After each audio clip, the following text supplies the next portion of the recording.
हैं कि लॉकडाउन का पीरियड चल रहा है, तो इसी बीच जो है हम आपके लिए मैथ्स का class 10 chapter number 3 linear equation in two variables लेकर आए हैं। दोस्तों, इस चैप्टर के अंदर लीनियर इक्वेशंस के बारे में हमें पढ़ना है। ऑलरेडी जो है हम लोग इसको नीचे वाली क्लासेस में क्लास 9 में कुछ क्वेश्चन किया है हमने, और कैसे किसी दो लीनियर इक्वेशन को हम लोग सॉल्व करते हैं, उन सारे मेथड्स को जो है हम लोग इस चैप्टर के अंदर पढ़ेंगे। ठीक है, तो देखिए दोस्तों, शुरुआत करने से पहले हमें कुछ इस बेसिक चीज के बारे में बात करेंगे, लेकिन क्लास शुरू करने से पहले सबसे पहले मैं आपसे रिक्वेस्ट करूंगा कि आप हमारे चैनल को सब्सक्राइब करना ना भूलें और अपने दोस्तों के साथ इस वीडियो को शेयर करें, ताकि ज्यादा से ज्यादा लोगों तक पहुंचे और लोग इससे बेनिफिट हो सके। तो चलिए शुरू करते हैं chapter number 3 linear equation in two variables, class 10। तो देखिए दोस्तों, सबसे पहले अगर हम बात करें लीनियर इक्वेशन के बारे में, तो लीनियर इक्वेशन क्या होता है ये समझना जरूरी है। ठीक है, तो अब देखिए, जैसे मैं एक इक्वेशन लिखता हूं 2x प्लस, यहाँ लिखा मैंने equation 2x plus y is equal to 15। अगर आप देखेंगे इसको ध्यान से, तो ये इक्वेशन यहाँ पे जो लिखा हुआ है, ठीक, ये दो वेरिएबल्स का है। इसका मतलब ये है कि इसमें ये x एक वेरिएबल है और दूसरा जो है y वेरिएबल है। ठीक, लेकिन अगर हम बात करें तो इसमें जो डिग्री है, ठीक ना, जो x की डिग्री है 1 है और y की भी डिग्री कितनी है 1 है। यानी जो ये जो इक्वेशन आपको दिख रहा है उसकी डिग्री कितनी है 1 है।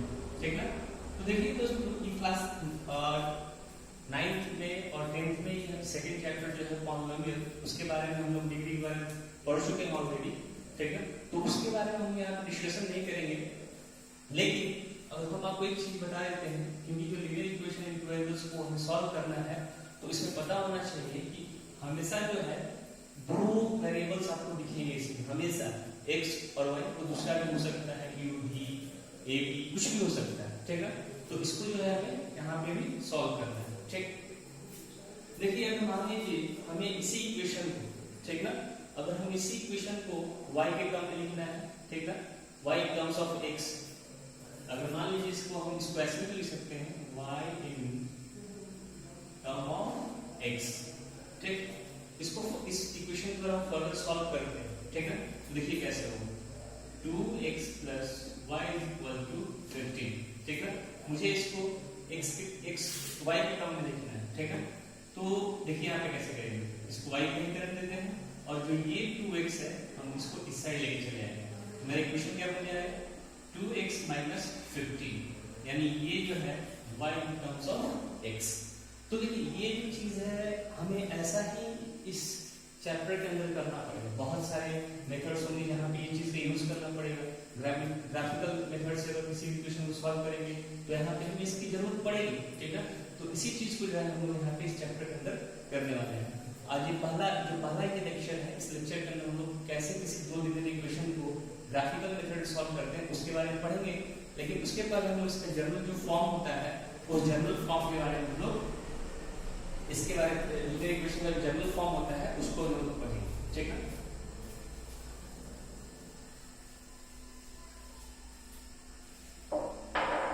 तो देखिए यहाँ पे लीनियर इक्वेशन का जनरल फॉर्म होता है, जनरल फॉर्म ऑफ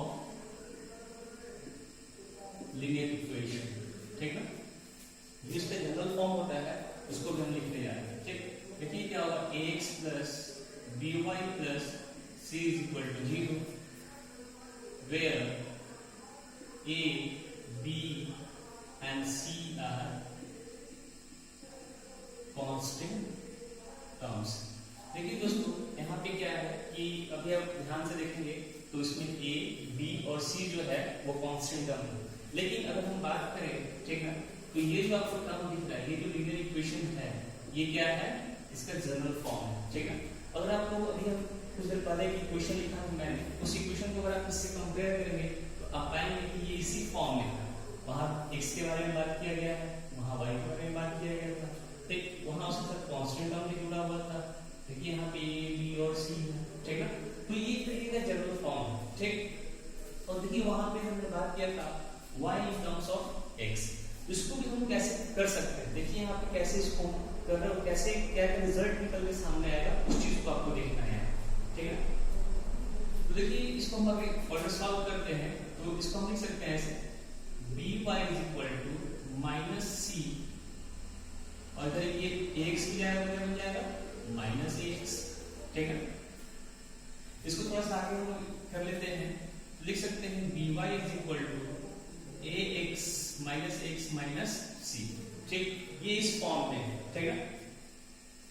लेकिन देखिए अभी भी जो है एक यहाँ पे जो y का कोएफिशिएंट इधर यहाँ पे है, तो हमको एक क्या करते हैं ना कि इस वाले कोएफिशिएंट को हम लोग इसको डिवाइड करते हैं, जब क्रॉस मल्टीप्लाई करेंगे तो इधर जाएगा, ठीक है।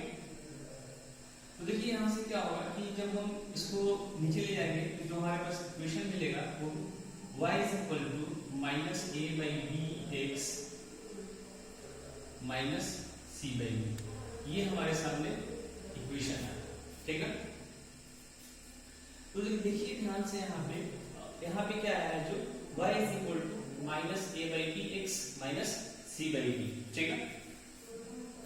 देखिए यहाँ पे ध्यान से जो है c हमेशा क्या है, यहाँ पे कांस्टेंट टर्म है, ठीक। उसके बाद जो है यहाँ पे a बाई बी भी कांस्टेंट है, ठीक।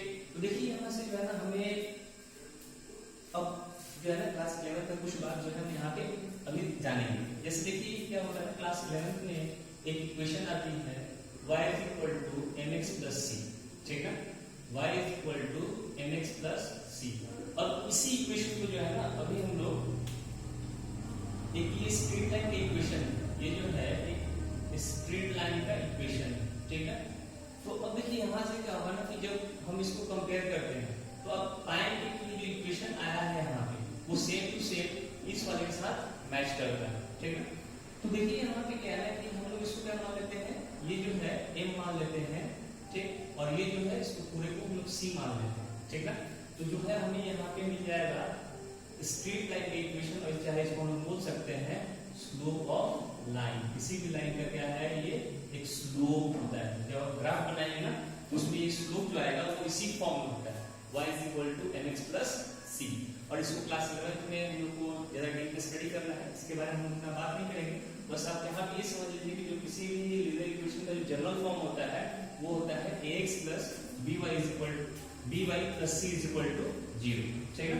आई थिंक यहाँ तक आपको समझ में आ गया होगा। अगर नहीं समझ में आया हो तो आप वीडियो पॉज कीजिए, फिर से पीछे जाइए और इसको आसानी से समझ लीजिए, ठीक है।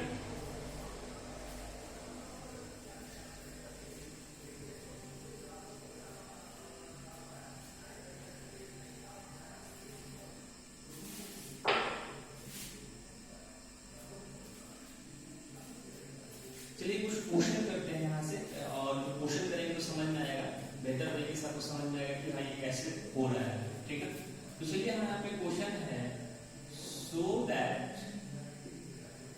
so that x is equal to 2, y is equal to 3,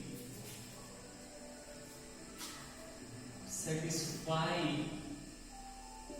the equation 3x minus 4y plus 6 is equal to 0, ठीक है। देखिए आपके सामने जो है यहाँ पे मैंने एक इक्वेशन लिखा है, ठीक, वो इक्वेशन है 3x minus 4y plus 6 is equal to 0, जिसमें x की वैल्यू 2 दे रखी है और y की वैल्यू 3 दे रखी है, ठीक है। इसको जो है हमें पता करना है कि जो x और x की वैल्यू 2 है और जो y की वैल्यू 3 है, क्या ये सेटिस्फाई करता है या नहीं करता है, ठीक है। तो हम लोग काम करेंगे, देखिए किसी भी इक्वेशन में दो पार्ट होता है। पहला पार्ट है ये आपका जो है इस साइड जो है LHS बोलते हैं, ठीक, और इस साइड वाले को क्या बोलते हैं, RHS बोलते हैं, ठीक है। तो देखिए LHS और RHS का क्या अंतर है, ठीक है। सबसे पहले हम क्या करेंगे कि लेफ्ट हैंड साइड में जो वैल्यू दिया हुआ इक्वेशन है उस इक्वेशन में हम लोग वैल्यू पुट करते हैं, ठीक है। देखिए मैंने क्या किया, यहाँ पे जब वैल्यू पुट किया x की तो 3 into 2 minus 4 into 3 plus 6 is equal to 0। देखिए RHS क्या था, 0 था, तो 0 रख देते हैं। यहाँ भी इसको आगे हम लिखेंगे तो 3 to 6 minus 12 plus 6 is equal to 0। देखिए ये 6 और ये 6 जब मिल जाएगा तो क्या बनेगा, 12 minus 12 is equal to 0। यानी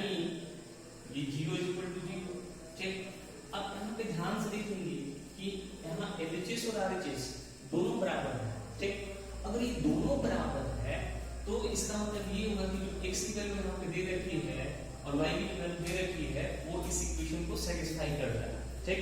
और ये जो है क्लास 9th में आप लोग पढ़े हैं, ठीक। इसको आप थोड़ा सा रिकॉल करेंगे स्टूडेंट्स, अगर आप थोड़ा सा इसको रिकॉल करेंगे तो अब वहाँ पे आपको दिखेगा कि भाई क्वेश्चन अब हमने तो क्लास 9th में किया हुआ है, ठीक।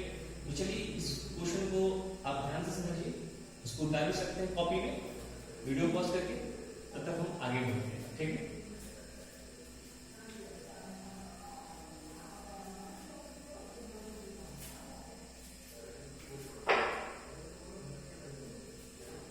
देखिए यहाँ पे अभी जो है कुछ बेसिक क्वेश्चन हम लोग कर रहे हैं और बेसिक क्वेश्चन करने के बाद जो है हम लोग मेन जो हमारा मुद्दा है इस चैप्टर को सुन देते हैं, ठीक है। तो देखिए यहाँ पे क्या है, अभी एक नेक्स्ट क्वेश्चन हम आपके सामने लिख रहे हैं। क्वेश्चन ये है, find the slope of line, find the slope of line 2x minus 3y minus 4 is equal to 0, ठीक। देखिए यहाँ पे जो है ना आपके सामने एक इक्वेशन दे रखा है, ठीक। उस इक्वेशन का जो है हमें स्लोप निकालना है, ठीक। तो कैसे निकले, आपको तो ऑलरेडी फॉर्मूला बताया है y is equal to mx plus c, ठीक। तो उसी तरीके से हम जा सकते हैं, सिंपल सा तरीका है, ठीक। तो देखिए हम यहाँ से क्या करेंगे, जब हम इस इक्वेशन को जब आगे फर्दर सॉल्व करेंगे तो क्या होगा, 2x minus 3y minus 4 is equal to 0, y को इस साइड में रखते हैं, ठीक। minus 3y is equal to 4 minus 2x, ठीक। अब देखिए यहाँ पे क्या होगा, जब इसको हम लोग आगे और सॉल्व करेंगे तो y is equal to minus 4 by 3 plus 2x by 3। क्यों ऐसा हुआ, क्योंकि देखिए यहाँ माइनस था तो मैं इसे ले गया तो ये माइनस बन गया और ये प्लस बन जाएगा, ठीक है।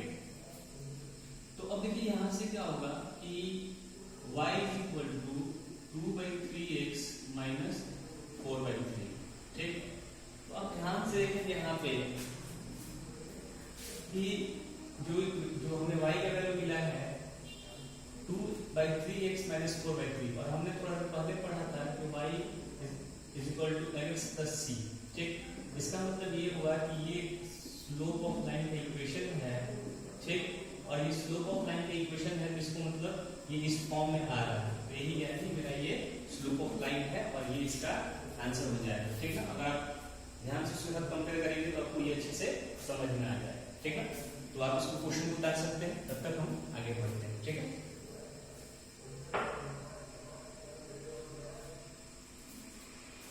देखिए सबसे पहले क्या है ना कि हम लोग जो है बेसिक क्वेश्चन जो कर रहे हैं वो बेसिक क्वेश्चन के थ्रू ही हम लोग धीरे धीरे इस चैप्टर में आगे बढ़ेंगे, क्योंकि अगर हम डायरेक्टली जो मेन टॉपिक्स उस पर आ जाएंगे तो आप अच्छे से उसको समझ नहीं पाएंगे, ठीक है। तो देखिए यहाँ पे सबसे पहले जो है ना हम लोग क्वेश्चन जो करने वाले हैं ना वो ग्राफ ऊपर करने वाले हैं, ठीक है।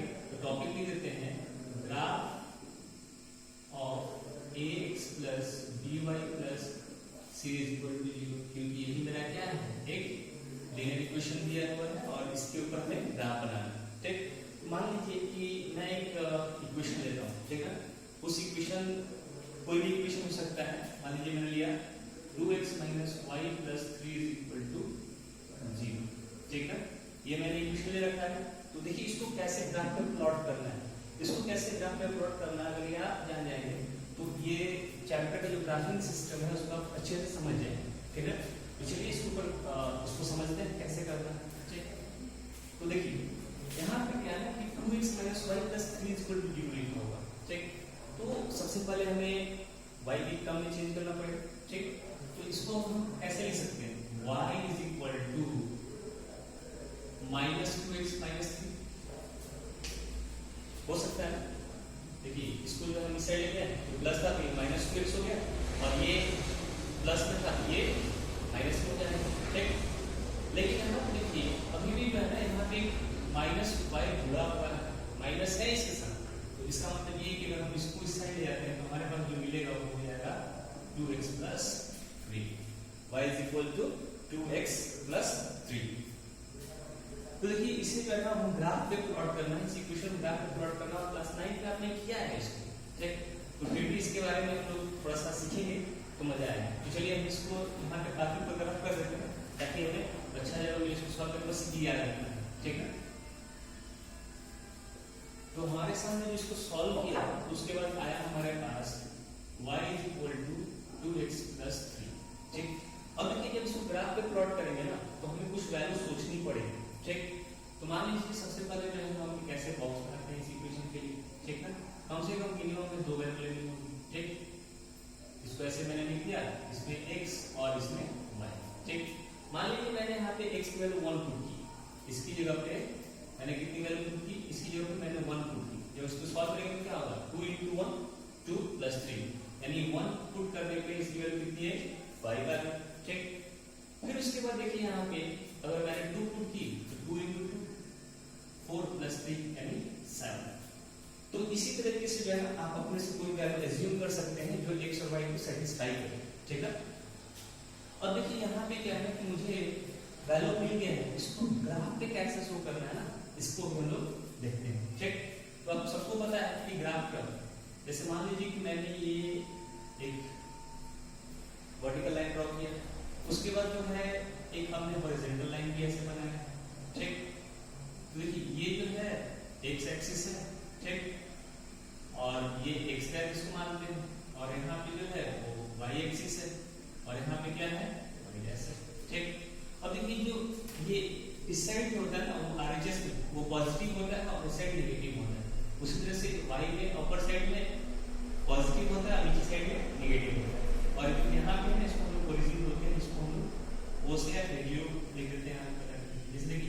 अब देखिए y की वैल्यू 5 और 7 है ना, तो हम लोग देखिए मान लीजिए यहाँ पे 1 2 3 4 5 तक है, ठीक। यहाँ पे 1 2 3 4 5 6 7, ठीक है। इधर भी -1 -2 -3 -2, इधर क्या होगा -1 -2 -3 -2, ठीक। यहाँ पे 1 2 3 4 5, ठीक। अब देखिए यहाँ पे ध्यान से आप x की वैल्यू कितनी है 1 है, यानी यहाँ पे अब ध्यान से देखेंगे तो ये रहा 1 यहाँ पे, ठीक। लेकिन y की कितनी है 5, यानी ये आपका एक पॉइंट हो गया जहाँ आप लिख सकते हैं 1 और 5 का पेयर लगता है। देखिए एक पेयर कहाँ बना है यहाँ पे 1 और 5 पे, ठीक है। दूसरा पेयर है 2 और 7 की जगह, यहाँ पे 2 है और यहाँ पे रहा 7, ठीक। ये हमारा पेयर बन गया, ठीक। अब हमें क्या करना होता है, यहाँ से एक लाइन ड्रॉ करना पड़ेगा, ठीक, ऐसे। और ये जो है लाइन जो आया है यही हमारा स्लोप है, ठीक। और जो इक्वेशन हमें था, हमारा इक्वेशन जो भी था वो देख सकते हैं, जो ओरिजिनल हमारा इक्वेशन था उस इक्वेशन के बारे में बात करें तो जो हमारा इक्वेशन हम लिख सकते हैं y = 2x + 3, ठीक। तो इस तरीके से जो है हम लोग किसी भी इक्वेशन को ग्राफ पे शो कर सकते हैं और समझ सकते हैं, ठीक है। तो देखिए दोस्तों अभी जो है इस वीडियो में हम इतना ही करने देते हैं। अगला जो हमारा वीडियो आएगा उसमें क्या होगा ना कि हम लोग ग्राफ में कैसे किसी दो इक्वेशन को सॉल्व करते हैं। तब तक जो है आप हमारे इस वीडियो को देखिए, अपने दोस्तों के साथ शेयर कीजिए और सब्सक्राइब करना ना भूलिए। Thank you.